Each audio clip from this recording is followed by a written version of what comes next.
నమస్తే అండి, welcome to my channel Lakshmi Ramana recipes. ఈరోజు మనం మంచి రుచికరమైన ఆంధ్ర స్పెషల్ గుత్తి వంకాయ కూరను తయారు చేసుకుందామండి.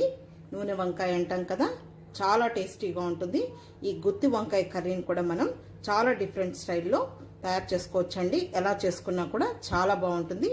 వేడిగా అన్నంలోకి, అన్ని బ్రేక్ఫాస్ట్లోకి, రాగి సంగటిలోకి, తర్వాత రోటీ, పుల్కా, నాన్లోకి సూపర్గా ఉంటుంది. ఈ గుత్తి వంకాయ కర్రీని ఎలా తయారు చేసుకోవాలో చూసేద్దామండి. ఇక్కడ నేను ఈ కలర్లో ఉన్న వంకాయలను 1/2 కేజీ తీసుకున్నానండి. ముందుగా ఈ వంకాయల్ని శుభ్రంగా వాష్ చేసేసుకోవాలండి. వాష్ చేసుకున్న తర్వాత ఈ విధంగా ఒక గిన్నెలో నీళ్లు తీసుకొని రాళ్ళుప్పు కానీ సాల్ట్ కానీ వేసుకోవాలి, ఈ వంకాయలు నల్లగా పోకుండా. తర్వాత ఈ వంకాయలు మనం పుచ్చులు ఏమన్నా ఉన్నాయో చూసుకొని, మామూలుగా మనం గుత్తి వంకాయ కూరకి ఈ విధంగా కట్ చేసుకుంటాం కదా అండి, ఈ విధంగా 4 భాగాలుగా వచ్చేటట్టు కట్ చేసేసుకొని లోపల ఏమన్నా పుచ్చులు ఉన్నాయో చూసుకోవాలి. చూడండి, ఏం లేదు, నీట్గా ఉన్నాయి. ఇదే విధంగా అంటే ఇలా ఎడ్జ్ వరకు కొయ్యకూడదండి, కొద్దిగా మిగిలించాలి. ఇదే విధంగా అన్ని వంకాయలను ఈ విధంగా కట్ చేసేసుకొని నీళ్ళల్లో వేసేసుకోవాలి. చూడండి, నేను అన్ని వంకాయలు కట్ చేశానండి, అన్నీ బాగున్నాయి. ముందుగా స్టవ్ వెలిగించుకొని ప్యాన్ పెట్టుకొని ఇందులో ఒక 3 టేబుల్ స్పూన్ల నూనె వేసుకోవాలండి. ఇప్పుడు ఈ వంకాయ ముక్కల్ని మనం ముందుగా ఫ్రై చేసుకొని పక్కన పెట్టుకొని మళ్ళీ కర్రీ ప్రాసెస్ చూడాలండి. ఈ వంకాయలన్నీ వేసేసుకుందాము. మీడియం ఫ్లేమ్లో ఈ వంకాయల్ని ఇలా తిప్పుకుంటూ ఫ్రై చేసేసుకోవాలండి. నేను ఇక్కడ నల్ల వంకాయలు తీసుకున్నాను. మీరు తెల్ల వంకాయలు, ముళ్ళ వంకాయలు, ఏ వంకాయలు తీసుకున్నా కూడా బాగుంటాయండి. ఏవైనా వాడుకోవచ్చు ఈ గుత్తి వంకాయ కర్రీకి. ఓకే అండి, ఇప్పుడు వంకాయలు వేగిపోయాయి. చూడండి, మెత్తగా అయ్యాయి. మరీ మనకు ఎక్కువ మాడిపోయినట్టు చేసామంటే ఇవి మనకు కర్రీ అయ్యే లోపల ఇవంతా కూడా కట్ అయిపోతాయి. ఇప్పుడు మనం స్టవ్ ఆఫ్ చేసేసుకొని ఇవి తీసి పక్కన పెట్టుకోవాలి. చూడండి, కరెక్ట్గా సరిపోయాయి. తర్వాత మనకు ఆ వంకాయ మసాలా వంకాయలోకి, గుత్తి వంకాయలోకి ఒక మసాలాని తయారు చేసుకోవాలండి. ముందుగా ఈ మసాలాని తయారు చేసుకోవాలి. ఇక్కడ ఒక పెద్ద ఉల్లిపాయని ఇలా ముక్కలుగా కట్ చేసుకున్నాను. ఒక మీడియం సైజు వెల్లుల్లిపాయని లైట్గా పొట్టి తీసి పెట్టుకున్నానండి. ఈ అల్లంని తీసుకోవాలి. ఇది 1 టేబుల్ స్పూన్ అల్లం ఉంటుంది, అల్లం ముక్కలు. ఇప్పుడు ఒక మిక్సీ జార్ తీసుకొని ముందుగా ఈ వెల్లుల్లి వేసుకోవాలి. అలాగే ఈ ఉల్లిపాయ ముక్కలు కూడా వేసేసుకోవాలి. తరువాత అల్లంను కూడా ఇలా ముక్కలుగా కట్ చేసి వేసుకోవాలి. ఒక 5 లవంగాలు, కొద్దిగా దాల్చిన చెక్క, 1/2 టీ స్పూను జీలకర్ర, 1/2 టీ స్పూను సోంపు, 2 ఇలాచీలు, 1 టేబుల్ స్పూన్ ధనియాలండి పచ్చివే, 1 టీ స్పూను గసగసాలండి. వీటిని వేయించలేదు, మనం ఈ మెథడ్లో చేసే దాంట్లో పల్లీలు వేయడం లేదండి. ఇప్పుడు ఇదంతా కొద్దిగా నీళ్లు వేసుకొని పేస్ట్ లాగా తయారు చేసుకోవాలి. చూడండి, ఈ విధంగా వేసుకోవాలి. ఇప్పుడు దీన్ని తీసి పక్కన పెట్టేసుకోవాలి. ఇక్కడ చూడండి, మనం ఇందులో చింతపండు వేయడం లేదండి. మనం ఒక్కొక్కసారి చింతపండు వేసి కూడా చేస్తాము, ఒక్కొక్కసారి టమాటో కూడా లేకుండా చేస్తాం. కానీ ఈసారి నేను ఆ క్వాంటిటీకి ఇలా ఈ సైజులో ఉన్న టమాటోలు 3 తీసుకున్నాను. వీటిని కూడా కట్ చేసుకొని మనం మిక్సీలో ప్యూరీ లాగా చేసుకోవాలి. ఇప్పుడు ఇదే మిక్సీ జార్లో వేసేసుకుందామండి. దీన్ని కూడా మెత్తగా గ్రైండ్ చేసేసుకోవాలి. చూడండి, ఈ విధంగా వేసుకోవాలి. ఇప్పుడు మిగిలిన ప్రాసెస్ చూద్దామండి. ఇప్పుడు మళ్ళీ అదే ప్యాన్ పెట్టుకుందామండి. అందులో కొద్దిగా నూనె ఉంది, ఇంకొద్దిగా నూనె వేసుకుందాం. ఇంకొక టేబుల్ స్పూన్ నూనె వేసుకుందాము. నూనె వేడెక్కిందండి. 1/2 టీ స్పూన్ ఆవాలు, 1/2 టీ స్పూన్ మినపప్పు వేసుకోవాలి. ఒక 1/4 టీ స్పూను జీలకర్ర వేసుకుందాము. పోపు దినుసులు వేగాయండి. ఒక 3 పచ్చిమిరపకాయలు ఇలా నిలువుగా కట్ చేసి వేసుకోవాలి. 2 ఎండుమిరపకాయలు కూడా తుంచి వేసేసుకోవాలి. అలాగే పచ్చి కరివేపాకు కొద్దిగా.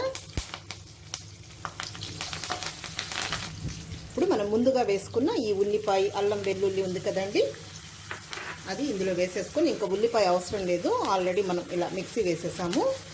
ఇది పచ్చి వాసన పోయే వరకు బాగా ఈ నూనెలో వేయించుకోవాలి. ఇప్పుడు ఇది పచ్చి వాసన పోయిందండి, బాగా వేగింది. ఇందులో ఇప్పుడు మనం స్పైసెస్ని అంటే కారం అవన్నీ వేసుకోవాలి.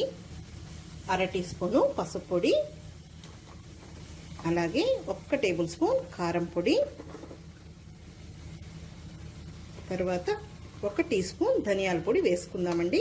మనం ధనియాలు వేసినా కూడా కొద్దిగా వేసుకుందాము. కొద్దిగా నీళ్లు వేయాలి ఇవంతా మాడకుండా. ఇప్పుడు ఇవన్నీ మళ్ళీ కూడా 1 నిమిషం వేయించుకోవాలి. మనకు ఈ విధంగా చేసుకుంటే గ్రేవీ లాగా బాగా వస్తుందండి.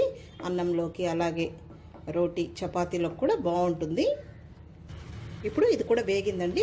ఇప్పుడు మనం టమాటో ప్యూరీ వేసేసుకుందాము.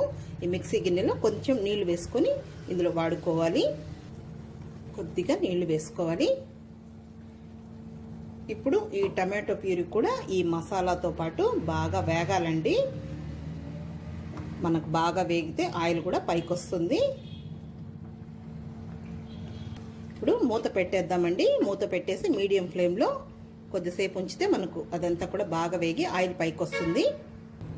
ఓకే అండి, మూత తీసి చూద్దాము. ఒకసారి కలుపుకుందాము.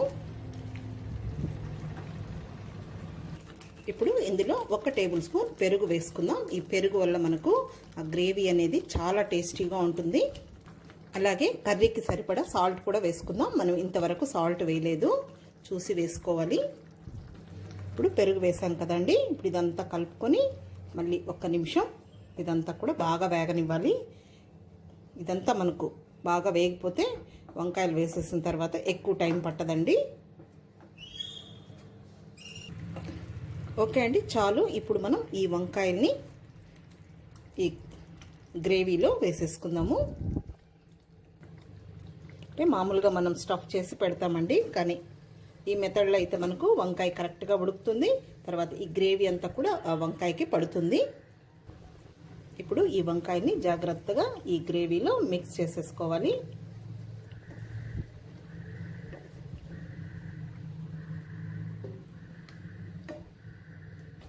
ఓకే అండి, ఒకసారి ఇలా మిక్స్ చేసుకుందాము. ఈ వంకాయలకంతా కూడా ఈ స్పైసెస్ అంతా పట్టేసి ఉంటాయి, బాగా టేస్టీగా వచ్చేస్తుంది. ఇప్పుడు ఇందులో మరి ఎక్కువ అవసరం లేదండి, కొద్దిగా నీళ్లు వేసుకుందాము. ఒక చిన్న టీ గ్లాస్ నీళ్ళు అయితే సరిపోతాయి. ఒకసారి జాగ్రత్తగా కలుపుకుందామండి, వంకాయలు నలిగిపోతాయి లేకపోతే. ఇంకా ఇందులో ఏం గరం మసాలా అవసరం లేదండి, ఆల్రెడీ మనం అన్నీ వేసేసాము. లవంగం, పట్ట, ఇలాచి, సోంపు. మళ్ళీ ఎక్కువ వేసేస్తే ఘాట్ అయిపోతుంది. ఇప్పుడు దీనికి మనం లిడ్ పెట్టేసుకొని మీడియం ఫ్లేమ్లో ఒక 4 నిమిషాలు ఉడికించుకుందామండి. చూద్దామండి, మనకు కర్రీ రెడీ అయిపోయి ఉంటుంది. మళ్ళీ చల్లారిన తర్వాత గట్టిగా అయిపోతుంది. ఒకసారి అంతా కలుపుకుందాము. మరి ఆయిల్ ఏమి ఎక్కువ అవసరం లేదండి, సరిపోతుంది. ఇప్పుడు చివరగా మనం కొంచెం కొత్తిమీర చల్లేసుకుంటే మనకు మంచి రుచికరమైన చాలా బాగా మంచి వాసన వస్తుందండి. అన్నీ మనం అప్పటికప్పుడే మసాలాలు వేసాం కాబట్టి చాలా సూపర్గా ఉంటుంది. కొత్తిమీర వేసేసుకోవాలి. ఇప్పుడు స్టవ్ ఆఫ్ చేసేసుకోవాలి. అంతే అండి, వేడి వేడి అన్నంలో కానీ రోటీ చపాతీలోకి సూపర్గా ఉంటుంది. పెరుగన్నంలోకి కూడా సైడ్ డిష్గా చాలా బాగుంటుంది. నేను చాలా వెరైటీస్ కూడా వీడియో అప్లోడ్ చేశానండి ఈ గుత్తి వంకాయ కర్రీని. సో మీరు ఈసారి ఈ విధంగా ట్రై చేసి మళ్ళీ నాకు ఎలా వచ్చిందో కామెంట్ చేయండి. ఓకే అండి, ఈ వీడియో మీకు నచ్చితే లైక్ చేయండి, షేర్ చేయండి. అలాగే కొత్తగా చూస్తున్న వారైతే నా ఛానల్ని తప్పకుండా సబ్స్క్రైబ్ చేసుకోండి. చూడండి, వంకాయ మరి మనకు కట్ అయిపోకూడదండి. చూడండి, ఉడికింది. అలాగే అన్ని స్పైసెస్ పట్టి చాలా టేస్టీగా ఉంటుంది. ఈ విధంగా ఉండాలి. ఆ వేడికి కూడా కరెక్ట్గా సరిపోతుందండి. నచ్చితే లైక్ చేయండి, షేర్ చేయండి. ఇంకొక మంచి వంటతో మళ్ళీ కలుద్దామండి. నమస్తే అండి.